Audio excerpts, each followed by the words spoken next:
Ini nak kasih satu Subaru tarik isu punya kereta, cat original, body original, mileage 14,000 aja.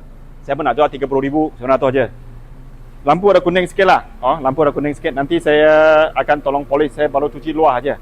Ini masih original lagi, tengok nombor plate. Ini dari Subaru punya.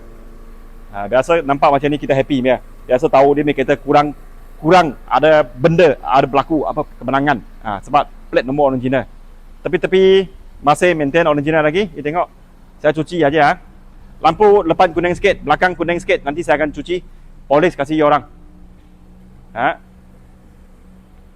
Saya akan recon lampu depan belakang. Tayar 80% bunga lagi lah, ada lagi Kita tengok laman dia. Mileage 140 lebih aja. Ini mileage original Dalaman dia pun tak ada isu. Kalau isu tak banyak, saya tak cerita banyak lah. Tak ada isu. Everything semua okay. Beli tak payah bikin apa-apa lagi Ni 1.4 lebih. Itu stiker masih ada lagi. Stiker servis Tanaman dia okay lagi. Everything maintain original. Mesh dia punya condition dengan mileage dia mesh Saya pun tengok banyak Subaru. Bulan 1 sampai bulan 3 saya baru ambil ini yang kedua je tahun ini. Sebab ada yang kasar saya tak mau ambil.